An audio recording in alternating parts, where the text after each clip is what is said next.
Buenos días, damos comienzo a una nueva jornada sobre fracturas de columna eh, con la temática de fracturas de sacro. Estas jornadas están organizadas por el Servicio de Traumatología y Ortopedia del Hospital Posadas y el Servicio de Traumatología y Ortopedia del Hospital de San Isidro.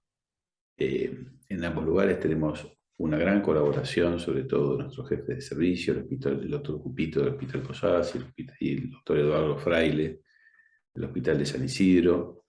No haríamos nada sin la ayuda de la gente de la Oficina de Comunicación a Distancia, el señor Andrés y la gente de comunicación también del Hospital Posadas, que es Juan Mastrepieri, ambos dos que trabajan allá, que nos ayudan con la edición y la difusión de estos videos.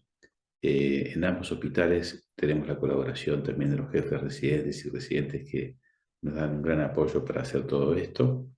El doctor Antonio Nieto en el Hospital Central de San Isidro y el doctor Plata en el Hospital Posadas. Sin más, les voy a mostrar ahora y ahora más una charla sobre fracturas de sacro, eh, una temática que es controvertida. Teníamos un invitado el día de hoy, que es el doctor Ruiloy, pero por compromisos personales lamentablemente no pudo dar la charla. Así que sin más les voy a presentar esta temática, donde la idea de todas estas jornadas es orientar hacia una clasificación y un manejo, y justo en este tipo de fracturas, que son las fracturas de sacro, yo creo que dentro de todos los tópicos que estamos tratando en estas jornadas de fracturas, es donde tenemos mayores falencias en cuanto a la clasificación y sobre todo la orientación para manejo. Pero vamos a dejar unos tips al final como para poder dar una orientación a los que están viendo este video. Estas fracturas de sacro, lo que hay que tener en cuenta es que tienen una gran asociación con las lesiones del anillo pelviano. Eh, Como dice acá este slide, el 95% de las fracturas de sacro pueden asociarse a lesiones del anillo pelviano y las lesiones del anillo pelviano, casi en la mitad, están asociadas con fracturas de sacro. Acuérdense que un tercio de los pacientes tienen un retraso diagnóstico. Son muchos pacientes que tienen traumatismos de alta energía, con lesiones muy graves asociadas, con fracturas de hueso largo, fracturas de pelvis, traumatismos abdominales, traumatismos de cráneo. Y muchas veces estas fracturas por las imágenes iniciales pasan en general desapercibidas. Un cuarto están asociadas con lesiones neurológicas y muchas de estas fracturas presentan un trazo vertical. Se presentan con un grado de inestabilidad muy variado. Pueden ser en general por dos tipos de mecanismos. Un mecanismo de alta energía en un paciente joven, un mecanismo de muy baja energía en un paciente anciano, lo que se llaman fracturas por estrés o por insuficiencia. Para el diagnóstico de estas fracturas es muy importante el alto índice de sospecha en las imágenes y complementarlas con muchos tipos de imágenes como pueden ser la visión de inlet o outlet view, la tomografía con reconstrucción 3D y la resonancia magnética para fracturas sacras o fracturas por insuficiencia.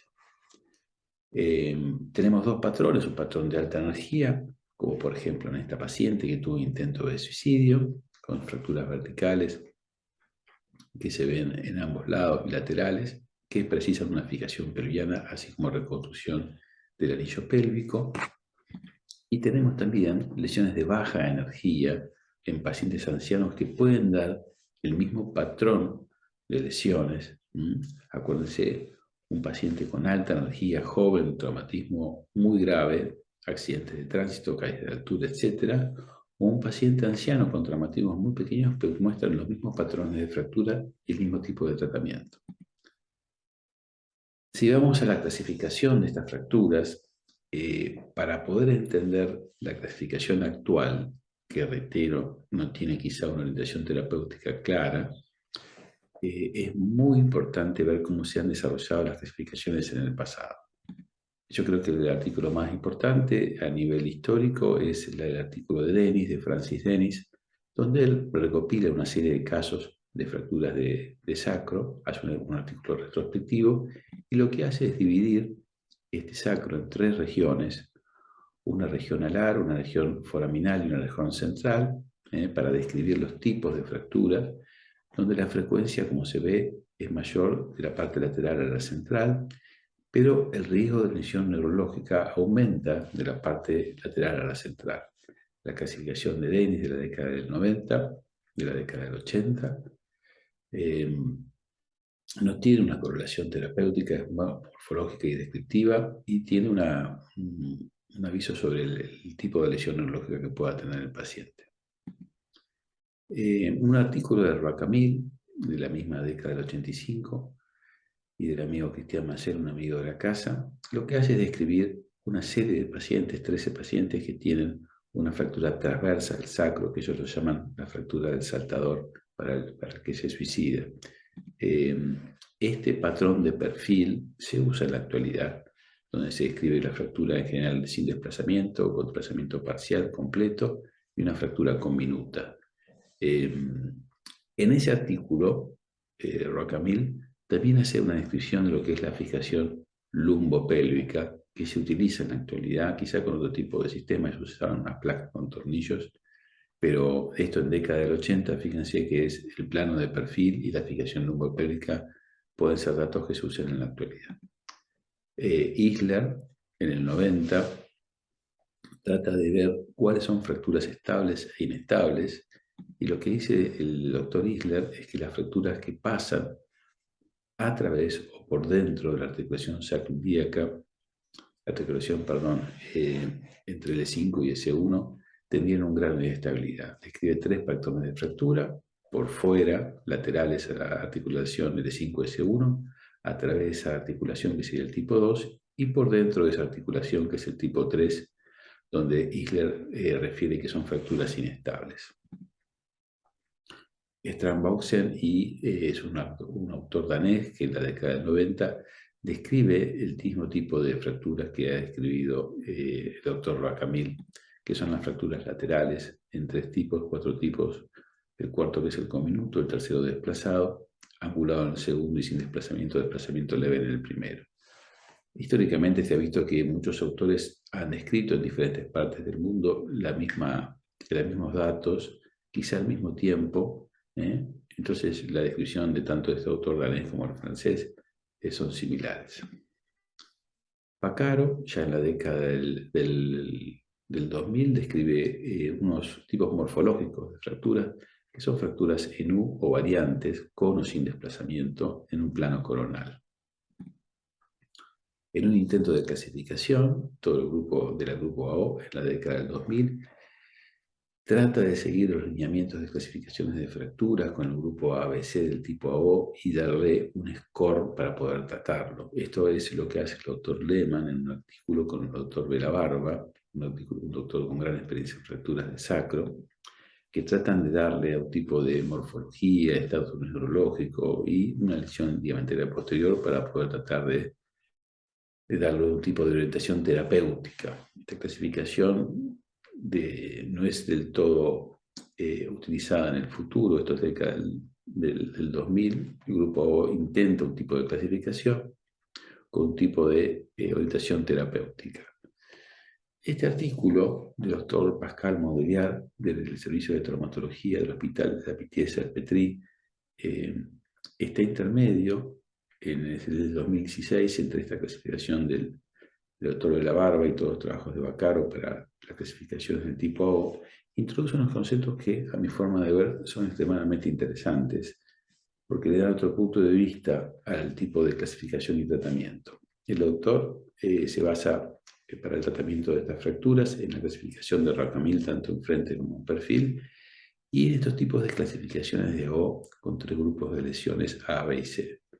Pero él refiere que hay 3 técnicas quirúrgicas para tratar este tipo de fracturas, que es la fijación lumbopélvica, la fijación triangular, que es la colocación de un tornillo ilíaco, un tornillo L5 y un tornillo iliosacro, para fracturas verticales inestables, y la colocación de un tornillo ilíaco. Entonces, el autor refiere que tenemos clasificaciones descriptivas, como la de Racamil o AO, tenemos 3 líneas de tratamiento quirúrgico y tenemos pacientes como para poder tratar.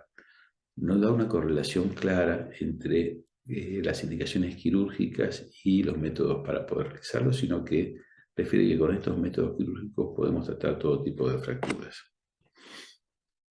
Más adelante, ya el grupo de Vaccaro con el doctor Schroeder publican una clasificación. Ellos tratan de hacerla, como siempre, universal para que pueda ser tomada en todos tipos de centros y de hablar lo mismo idioma.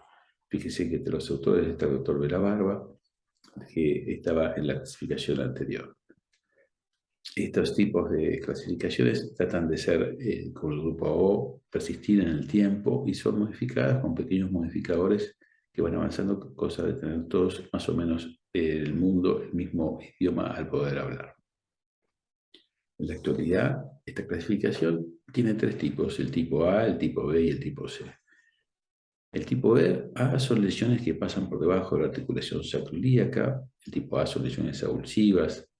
En general, el tipo B son lesiones por debajo de la articulación sacroiliaca transversales, horizontales, que pueden ser no desplazadas o desplazadas, que son el tipo A3.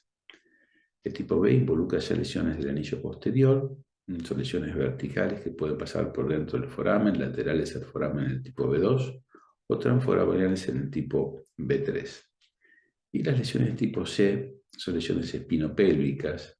Las lesiones tipo C0 son lesiones variantes de la U o en H, como las que describía Vaccaro, pero sin desplazamiento. Las lesiones C1, C2 y C3 son las lesiones, las tipo C1, son las lesiones de tipo U, pero sin inestabilidad. Posterior son lesiones verticales, son las lesiones que Isla refería como inestables en forma vertical. Las C2 son lesiones bilaterales y las C3 son lesiones bilaterales y desplazadas. Fíjense que en esta clasificación lo que hace es tomarse algunos datos del pasado.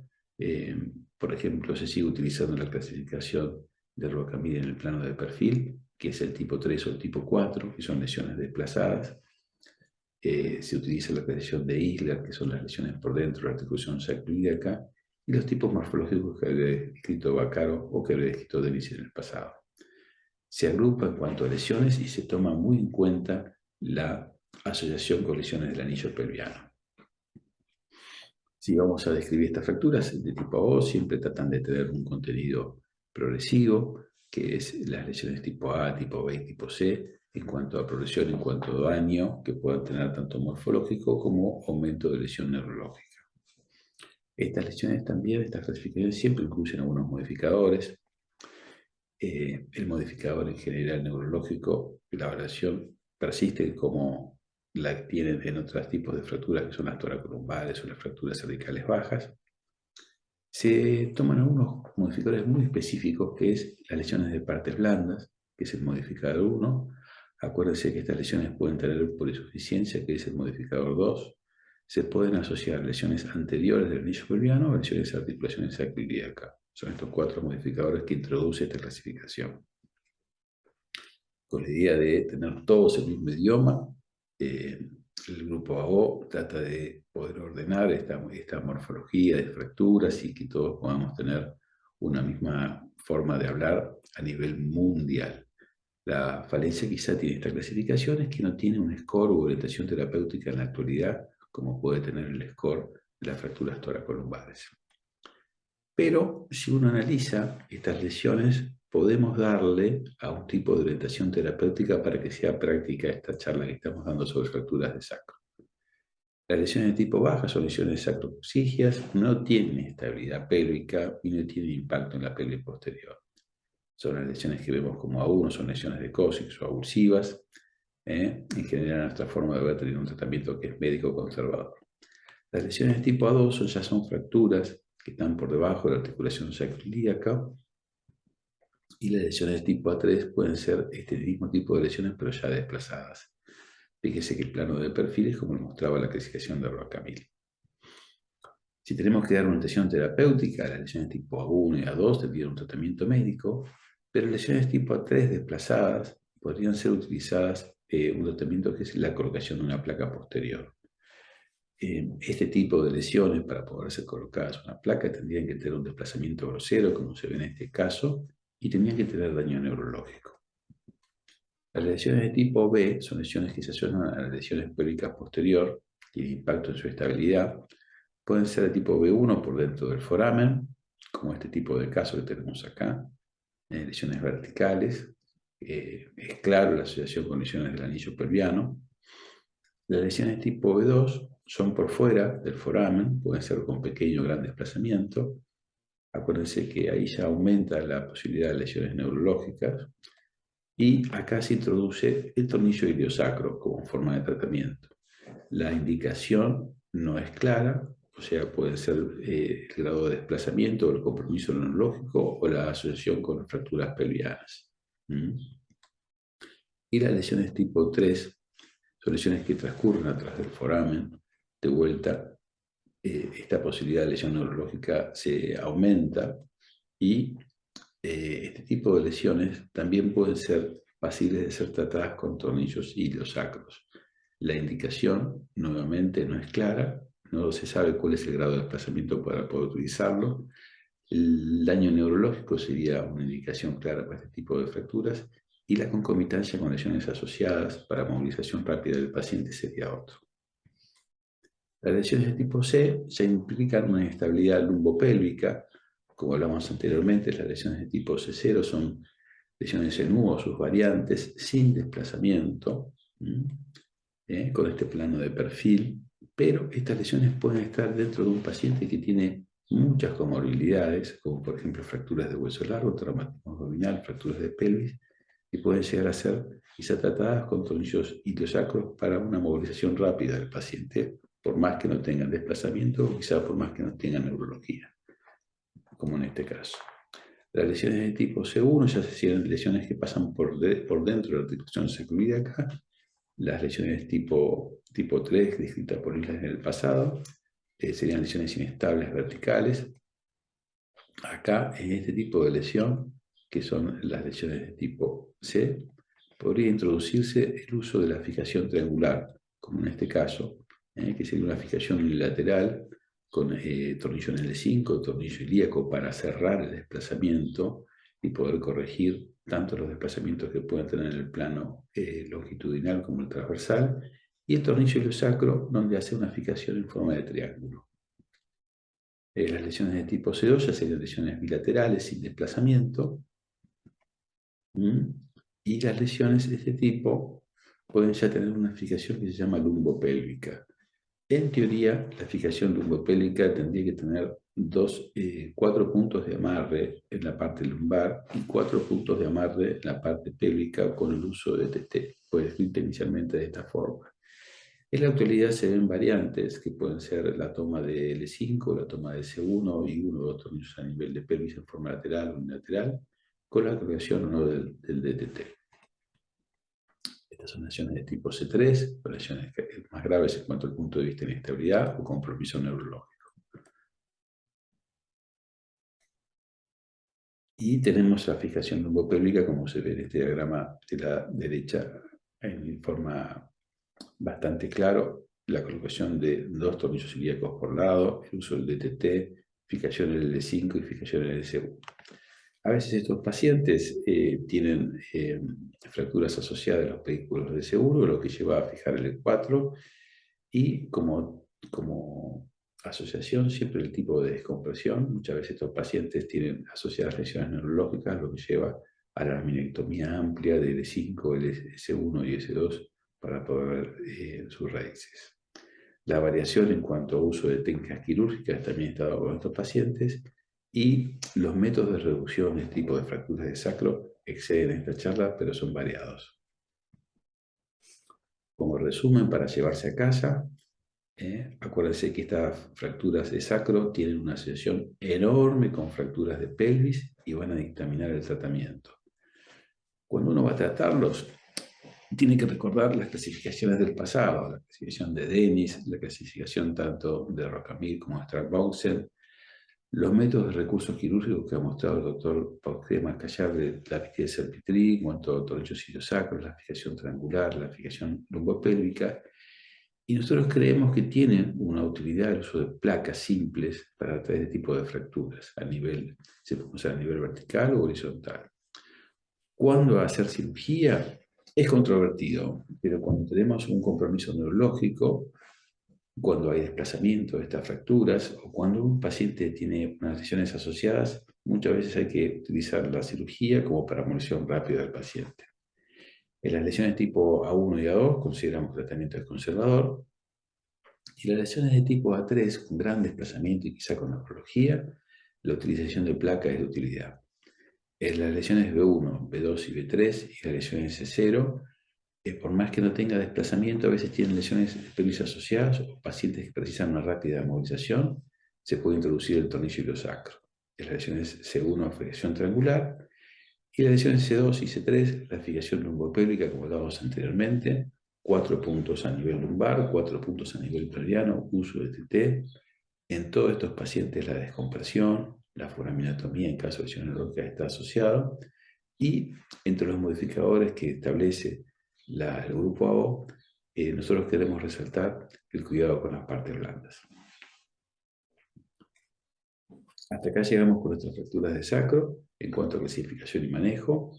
La clasificación que se utiliza en la actualidad es del grupo AO, que es descriptiva, y manejo de indicación quirúrgica esperamos haber sido claros en cuanto a que el tratamiento en la actualidad es controvertido, pero hay opciones de tipo quirúrgica para poder manejarnos, que son en general 3, que le podemos asociar una cuarta, que es la placa, y las indicaciones tienen que ser correlacionadas tanto con la fractura como lesiones asociadas. Bueno, posteriormente a la charla de fracturas de sacro, vamos a presentar un caso, lo va a presentar el doctor Martín Acuña. El doctor Martín Acuña es especialista de columna, trabaja en el Hospital Central de San Isidro en el servicio de traumatología y colabora en cirugías también en el Hospital Posadas. Como está Martín, voy a darte para compartir pantallas y podés presentar un caso clínico acerca de fracturas de sacro. Bueno, muchas gracias Fernando, muchas gracias por la invitación y lo que vamos a hacer es mostrar un caso personal donde se realizó una cirugía de columna correspondiente al tema que nos trae la charla, con una fractura de sacro.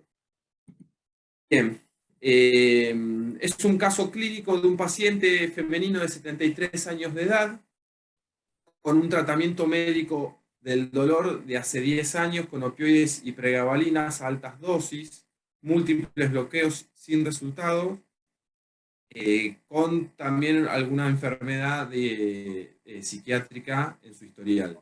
Refiere un dolor axial, lumbar, que irradia hacia miembros inferiores. Estas son las imágenes preoperatorias. La paciente presenta una escoliosis del adulto, un correcto balance sagital con un mismatch conservado, algunas imágenes de los cortes axiales y sagitales de la resonancia, donde se observa la múltiple discopatía, el canal estrecho, y lo que me interesa también mostrar en esas imágenes es un poco el reemplazo graso de la parte muscular axial de lo que es la columna lumbar. Imágenes del sacro postoperatorio y lo que decidimos realizar con esta paciente es un tratamiento quirúrgico de un doble abordaje. Un abordaje lateral con cajas intersomáticas entre L2, L3 y L3, L4 y acto seguido una vía de instrumentación vía posterior desde L1 a S1. Estas son las imágenes posoperatorias no inmediatas. Esto es un espinograma que se pudo realizar de pie 5 meses posteriores al tratamiento quirúrgico. En un primer momento la señora mejoró su dolor, se fue al domicilio, luego de esa primera instancia comenzó con un gran desbalance sagital, donde se puede observar ya en este espinograma un aumento del SBA, una reducción de la lordosis lumbar y ya un mismatch totalmente alterado. A raíz de esta circunstancia es que se decide realizar una internación en un centro de rehabilitación para tratar de compensar con la parte muscular.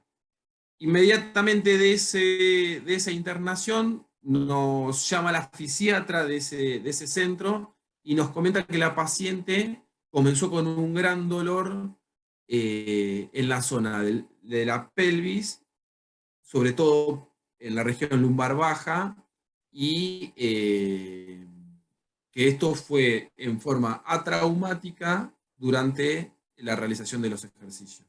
Es por eso que decidimos realizar una tomografía control, obteniendo esta imagen, donde se puede ver una fractura del sacro a nivel de ambos alerones.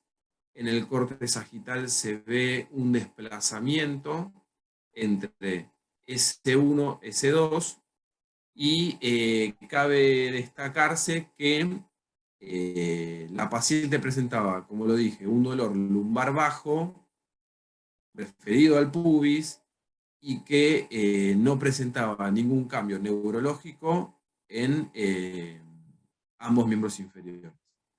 No sé, doctor González, si debido a su clase que vimos recientemente, quisiera decir algún tipo de clasificación que se usa en estos casos, o algo en especial. La paciente es una paciente añosa. Lo que yo veo es una fractura por insuficiencia sacro, lo que hablamos en la charla, que las fracturas de sacro pueden ser en pacientes jóvenes por traumas de alta energía o en pacientes añosos por insuficiencia. Lo que vemos acá sería un tercer factor, que son fracturas de sacro por debajo de una instrumentación. La fractura puede catalogarse o clasificarse, a mi forma de ver. Le falta el corte que tenés acá coronal, tenés una fractura como si fuese, a mi forma de ver, en U, con un desplazamiento hacia anterior, la fractura que era esas fracturas de tipo U o variantes que describía Caro, pero desplazadas.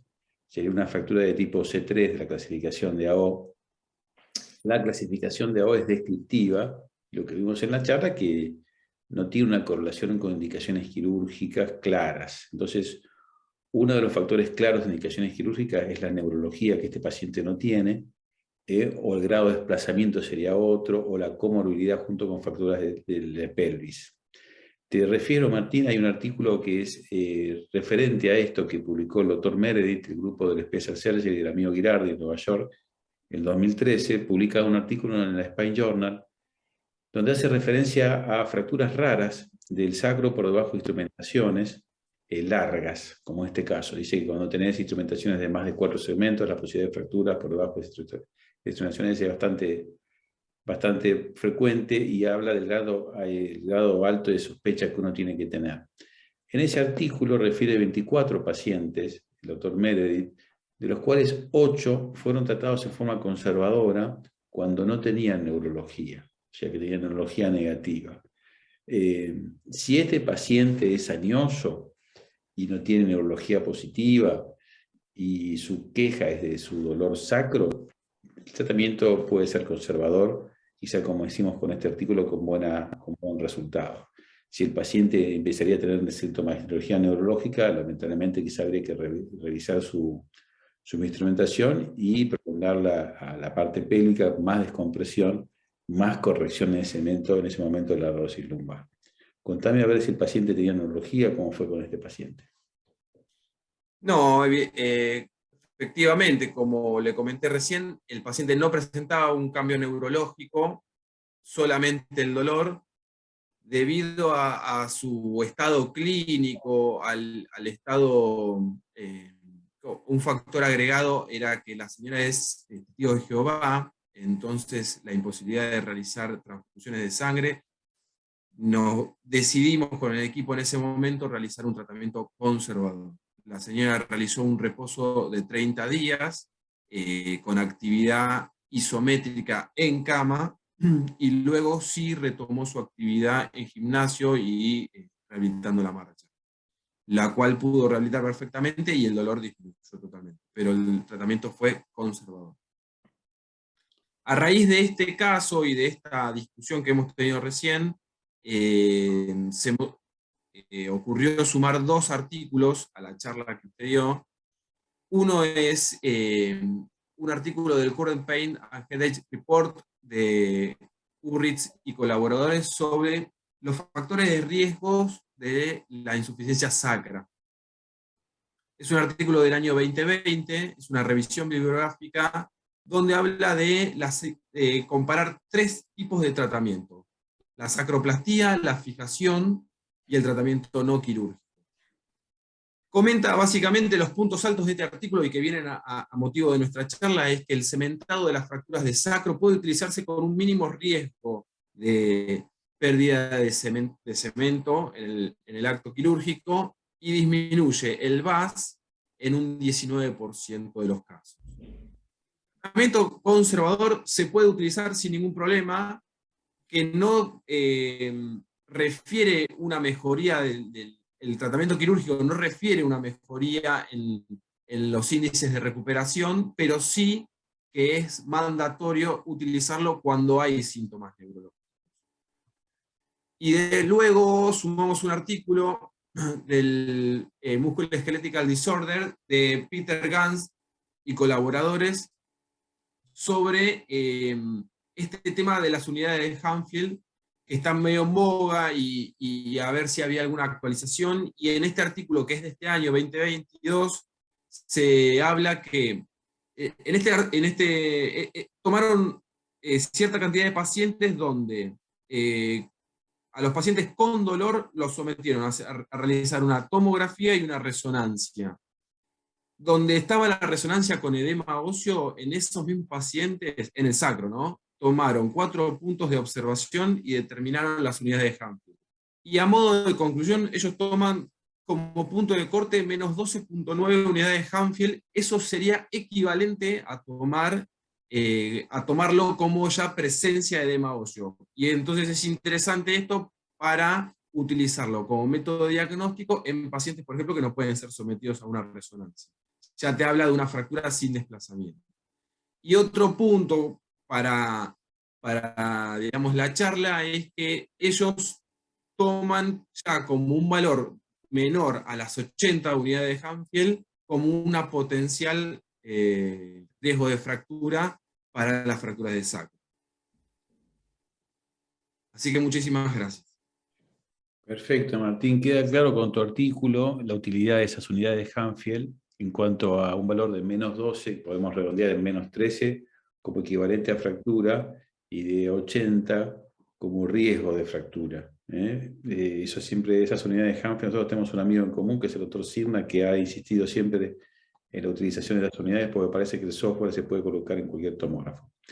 Martín, te agradezco mucho la presentación del caso, los artículos. Seguiremos con estas jornadas en la última jornada que habrá, que será en octubre, que se me escapa la fecha, con el doctor Rosito, que va a presentar fracturas de columna en pacientes pediátricos. Te mando un abrazote grandote, que estés muy bien. Muchas gracias por acompañarme en todas estas gestiones, y nos veremos seguramente en estas jornadas de octubre, Dios quiera, con el doctor Rosito, como para finalizar. Te mando un abrazo grande. Abrazo grande. Hasta luego. Querido fenómeno.